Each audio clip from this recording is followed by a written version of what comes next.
నేను వెళ్ళి అడిగితే గొడవ పెట్టుకున్నారు.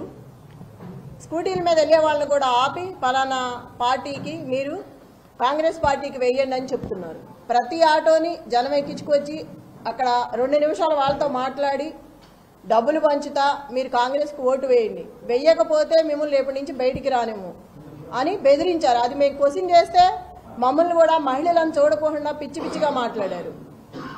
నేను సవేరాలో ఒక బూత్లోకి వెళ్తే 271లో నవీన్ యాదవ్ బావమరిది వెంకట యాదవ్ కూడా ఉన్నారు. నన్ను చూసి ఎమ్మటే బయటికి పరిగెత్తుకొని వెళ్ళిపోయారు. అంటే ఎప్పటి నుంచి 30 మంది నేను ఎటు వెళ్తే అటు నాకు కాపలా పెట్టారు. 2-3 ఎటు వెళ్ళినా ఒక 100 మంది దాకా నా వెనకమాల వస్తున్నారు. ఎటు వెళ్ళినా అంటే ఒక మహిళని ఇట్లా హింసిస్తారా? అంటే ఒక మహిళను తిరగనివరా? ఒక మహిళ ఇట్లా ఉండకూడదా? ఇంత అరాచకమా?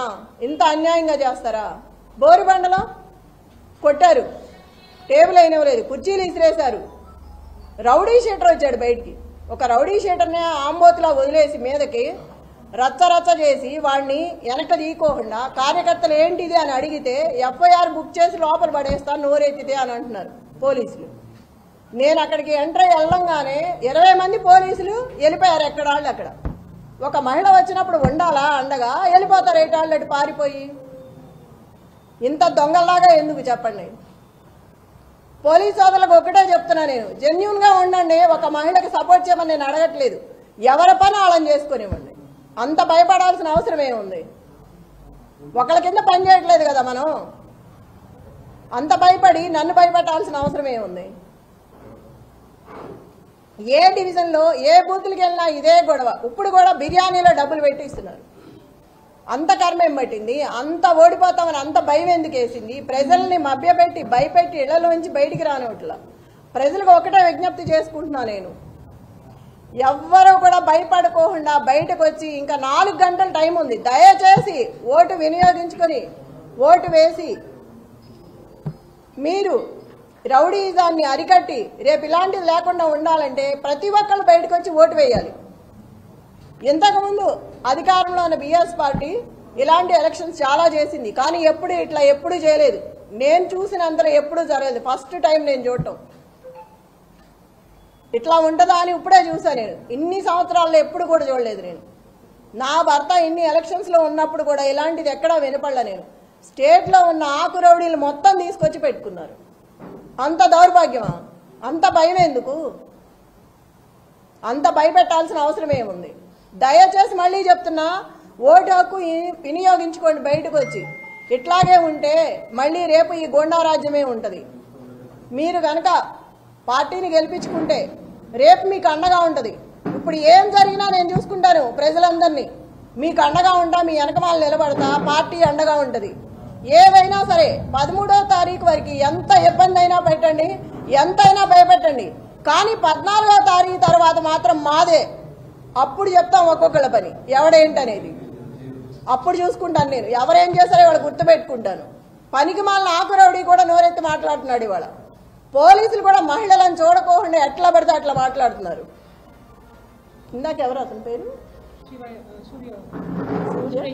సురేష్ యాదవ్ ఎంత వల్గర్గా మాట్లాడుతున్నాడు అంటే లేడీస్ అనుకోండి లేకుండా పిచ్చిగా మాట్లాడుతున్నాడు. ఎన్నికల కమిషనర్కి నేను ఒక్కటే విజ్ఞప్తి చేసుకుంటున్నాను. ఒక మహిళగా మిమ్మల్ని అడుగుతున్నా, నేను ఎంత చేస్తుంటే కూడా మీరు చూస్తూ కూడా ఊరుకున్నారు. ఒక మహిళని ఇట్లా చేస్తుంటే మీకు ఇప్పటికే తెలుసుంటాయి అన్నీ. నేను దయచేసి మిమ్మల్ని అడుగుతున్నాను, ఒక కోరిక కోరుతున్నాను. మీరు బయటకు వచ్చి జరిగేదేదో చూసి ఏది కరెక్ట్గా ఉందో వాళ్ళకి చెప్పి అట్లా చేయించండి.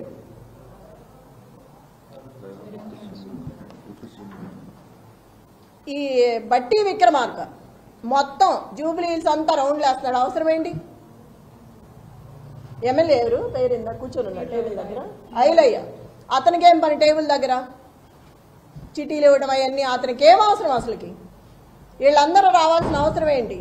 విప్పులు కానీ ఎమ్మెల్యేలు కానీ మినిస్టర్లు కానీ వీళ్ళందరూ రాత్రి నుంచే తిరుగుతున్నారు. అవసరం ఏంటి జూబ్లీ హిల్స్లో వీళ్ళకి?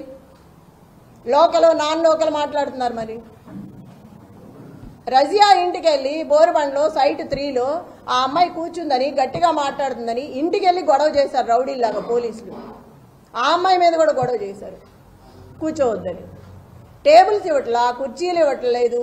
ఆ టేబుల్స్ తీసుకొచ్చి పోలీసులు సందు చివర 3 అడ్డం పెట్టుకున్నారు. అవి ఎవరికి అవసరం? వాళ్ళ దగ్గర లాక్కొచ్చి మీరు ఎందుకు వేసుకోవాలి? ఆ కుర్చీలన్నీ విసిరేసి వాళ్ళు ఎట్లా కూర్చుంటారు? నైట్ అవుతుందో ఎంత టైం అవుతుందో తెలియదు. మహిళలు ఉన్నారు, ప్రెగ్నెన్సీ ఉన్నారు. అక్కడ అంతమంది జనాన్ని భయపెట్టి టేబుల్స్ తెచ్చి బయటకు వేసుకోవాల్సిన అవసరం ఏంటి? ఇంత దౌర్జన్యమా? పోలీసులకు కూడా ఉండాలి కదా, మనం ఏం చేస్తున్నాము, ఇది తప్ప ఒప్ప అని తెలియదా? చిన్నపిల్లలేం కాదు కదా. అదేమంటే క్వశ్చన్ చేస్తున్నారు తిరిగి. ఆ క్వశ్చన్ చేసే ముందు మనం ఏం చేస్తున్నామో తెలియాలి కదా. మాట్లాడితే సీఏ అంటారు, ఏదేదో మాట్లాడుతున్నారు. నాన్నే భయపెడుతున్నారు వెళ్తుంటే. అంత 30 మంది, 50 మంది, 100 మంది పెరుగుతూనే వస్తున్నారు కానీ తగ్గట్లేదు. 2 నిమిషాల్లో వస్తున్నారు. మరి ఎవరు చెప్తున్నారో నాకు తెలియదు. నేను ఎక్కడికి వెళ్తే అక్కడికి వస్తున్నారు నాతో పాటు. గుంపుగా వచ్చేస్తున్నారు. పోలీసులు కానీ, రౌడీలు కానీ, ఆ చుట్టూ ఉన్న జనం కానీ. ఎదుగో ఇప్పుడే వచ్చేటప్పుడు చూసా 150 మంది కూర్చున్న టేబుల్స్ నేను గొడవ చేసి వచ్చానని ఒక 6 నుంచి మిగతాయి తీసేశారు. ఇప్పుడు వస్తా చూసాను నేను కార్లో.